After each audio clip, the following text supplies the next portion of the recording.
Welcome. Let's learn together through Seth's The Nature of Personal Reality. Today we're diving deep into some fascinating material, specifically from Chapter 3 and related sessions. Our mission really is to get our heads around this huge idea that our beliefs, the things we hold most strongly, aren't just, well, thoughts. They're actually shaping our physical world.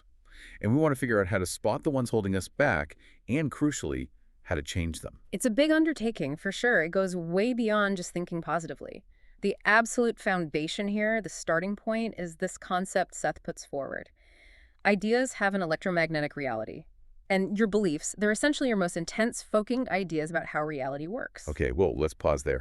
Electromagnetic reality, that sounds technical. We usually think of thoughts as, I don't know, just mental fluff, right? Disappearing things. So what does that actually mean for us? We're talking like literal energy, something you could measure. Well, yes, in a very subtle way. It's not like a giant magnet, obviously. But the idea is that thoughts aren't just brain chemistry. They are distinct energy fields, like tiny vibrations or frequencies. And these fields actively interact with the world. They resonate. They attract similar energies. So that's where the like attracts like principle comes in. Our intense thoughts, our beliefs, draw similar ideas towards them. Exactly. They build on each other, gather strength, and form these large personal thought systems. And our whole experience of reality gets constructed, really, based on that underlying framework. Okay, that makes sense. But then there's a catch, isn't there? A really important warning in the material. Yes, absolutely crucial. It's what Seth calls the transparency problem. Once you fully, truly accept a belief, it stops looking like a belief. It becomes transparent. It feels like a fact, like just the way things are. Right. So it becomes invisible to you as a choice or an idea you're holding. But how do we spot these? I mean, gravity feels like a fact. How do I know if my belief I'm bad with money isn't just true? How do I tell if it's a transparent, limiting belief? That's the million-dollar question, isn't it? The key difference lies in the experience they generate. Limiting beliefs usually create resistance, friction, negative outcomes. And the crucial point Seth makes is that the belief is the cause, the initiator, not the result. So with I'm bad with money, if that's a transparent belief, you won't question the premise. Every financial struggle just becomes more evidence confirming this fact about yourself. You don't see how the belief itself is filtering your perception, maybe causing you to miss opportunities or make certain choices that lead to lack. It's actively attracting supporting evidence. Okay, that clarifies things. It's like the examples given in the source material. The person with the poor self-concept. They might not just think, I'll never pay this bill, but they might also have these strong judgments like rich people are obviously spiritually bankrupt. Exactly, and that judgment is so telling. Because if you hold the transparent belief that being wealthy means you can't be spiritual, you've created an internal conflict. Your system will actually push financial opportunities away to maintain your spiritual self-image. Wow.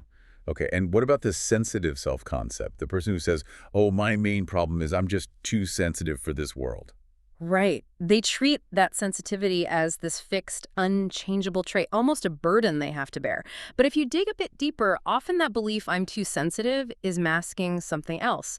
Maybe a hidden, limiting idea like deep emotions aren't really valued, or even sometimes my sensitivity makes me superior and this crude world doesn't deserve me. So the transparency of I'm just sensitive stops them from seeing they might be actively choosing interpretations that cause them pain. Precisely. They're filtering their experiences through that lens. So the big takeaway here for you listening is that you really have to look at your belief systems. They're the starting point. They're the architects. They are the architects. And that leads us nicely into talking about the structure that manages all that, the ego. Right. If beliefs are the architects, maybe the ego is the site manager. Seth presents it not as some enemy we need to fight, which is refreshing, but as a psychological structure, our surface identity, the part of us most focused on physical reality, on matter. Yeah, it's the matter-oriented part of what Seth calls the whole self. Yeah, and just for clarity, the whole self is basically everything else, your deeper consciousness, all your potential, your past lives, intuition, all of it. The ego's role is primarily as a guide for the conscious mind in this reality. It maintains stability. It helps us focus so that all that potential from the whole self can actually show up, can manifest here. And there's that wonderful analogy to the windowsill. That really helps visualize its position, doesn't it? It really does. Imagine your conscious awareness as like a room with a window. The ego is perched right there on the windowsill. It can look inward towards the vast landscape of the inner self, the whole self, with all its knowledge and potential, and it can look outward onto the street, which represents physical, external reality. So it's constantly juggling these two views, inner reality and outer reality. Constantly. But its main job is to organize the data that the conscious eye needs to navigate the outer world effectively right now. And because it's prioritizing that outer navigation, it can sometimes choose to ignore signals coming from the inner self. Yeah. Is that why we feel cut off from intuition sometimes? Exactly. It doesn't cut off the signals entirely. That's important. They're always there. But it can decide to put certain inner data up on a shelf, so to speak, undigested, for later review. If a piece of inner knowing, maybe a strong intuition, directly contradicts a core belief the ego holds, like, I'm not capable of that, the ego might shelve it. It thinks, okay, that doesn't fit the current operating instructions. We'll deal with that later, maybe. The info is still there, but you have to consciously decide to climb up and look for it. Okay, let's connect this filtering idea to psychic phenomena, telepathy, clairvoyance. We established earlier that ideas have this electromagnetic reality, so maybe telepathic communication is happening all the time, whether we realize it or not. That's the premise. Because intense beliefs radiate strongly, you're constantly broadcasting and receiving on some level. But here's where the ego's filtering becomes really critical, almost like a self-fulfilling prophecy mechanism, as Seth stresses this point. We only consciously react to or notice telepathic or clairvoyant messages that align with our existing conscious beliefs about reality. Wait, only the ones that align. So the ego acts like a gatekeeper for psychic stuff too. Yes. Its priority is stability and consistency with the current belief system. If incoming psychic data doesn't fit the established framework, the world is safe, or the world is dangerous, it tends to get ignored or dismissed, no matter how accurate it might be objectively. So let's take an example. If I have a strong conscious belief that life is fragile, danger is everywhere, and I'm always worried, what happens when psychic data comes my way? Your fear-based belief essentially tells your ego, we need to be on high alert constantly. Okay, so the ego becomes more likely to allow psychic data that confirms this worldview to slip through the filter. Things like premonitions or dreams about disasters, accidents, maybe even global crises might surface into your awareness. Not necessarily because I'm personally in danger. Not necessarily at all. The event might be far away, totally unrelated to you personally, but the ego lets that information through because it validates your belief that the world is a scary, crisis-ridden place. It confirms the existing setting. Wow. So the disturbing dream isn't a personal prophecy I need to act on, but more like evidence that my underlying belief about danger is attracting matching psychic noise. That's a great way to put it. It's highlighting ambient data that resonates with your frequency. And the practical application here is huge. If you're having troubling dreams or premonitions, the first step isn't necessarily to panic or try to suppress them. It's to look inward at the conscious beliefs you hold about reality that might be acting as a magnet for that kind of information. What are you filtering for? That flows perfectly into the idea of core beliefs then. These are the really big ones, right? The foundational ideas. The bedrock, exactly. Often completely transparent, totally unseen. These are the fundamental assumptions you have about existence, about yourself, about the world, and they organize everything. Can he filter experience so powerfully? So powerfully that they often only allow you to perceive events or information that relates to and confirms the core belief itself. It creates this incredibly strong echo chamber. Let's look at that extreme example. The core belief that human nature is fundamentally evil. What does that do to someone's life? Oh, it's devastating. It pretty much guarantees a life filled with suspicion and distrust. Every interaction with a spouse, family, colleagues gets filtered through that lens. A simple mistake, a delayed text message, a news headline, anything can become proof that people are inherently untrustworthy or bad. And any evidence to the contrary, kindness, loyalty, generosity, it just gets ignored or explained away. It doesn't fit the core program. What about beliefs that seem positive on the surface? Like the example of, I am a uniquely responsible mother or father. That sounds good, doesn't it? It sounds noble, absolutely. But if that becomes the sole, unexamined core belief that defines your entire identity, it can be incredibly limiting.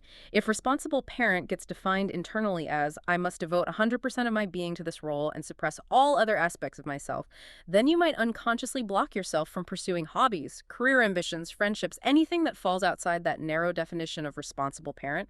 You've limited your own potential. You've chosen one identity to the exclusion of the whole self. Precisely. And that brings us to that really interesting paradox Seth discusses. The wealth is everything belief. Right. Someone might actually succeed based on this belief. They manifest great wealth, maybe perfect health too. Outwardly, they look balanced, successful. They've achieved the goal dictated by their core belief. Consciously, they might feel they've won. But because the core premise itself, that wealth and health are everything, is fundamentally limited and untrue from the perspective of the whole self, there's this invisible void underneath the surface success, a feeling of emptiness, incompleteness, something missing. Because the whole self needs more than just material things. It needs emotional expression, creativity, spiritual connection. Exactly. Those aspects are being starved because the core belief doesn't value them or even acknowledge their necessity for true fulfillment. So what happens then? When that inner void, that pressure from the neglected parts of the self becomes too strong, how does the system try to correct itself? Often it manifests as some kind of instability. Seth calls it creative pressure. It could be a sudden, inexplicable illness despite the apparent physical health, or an emotional crisis, anxiety, depression hitting out of the blue. It's like the whole self is shaking the cage, forcing the ego to look beyond its narrow, limiting definition of what constitutes a successful or complete life. So the instability isn't just bad luck, it's actually a necessary step, a signal that the old belief system is cracking. It often is. It's uncomfortable, definitely, but it's the pressure needed to discard the old limiting belief set, like only wealth matters, and open up to a broader, truer understanding of reality and self. Okay, like the system needing a reboot to install new That's software. the analogy. So knowing that change might involve this kind of pressure, how can we be more proactive? How do we start dismantling these limiting core beliefs before a crisis forces our hand? We need, like, a toolkit. We do. And the very first tool is just understanding the concept clearly.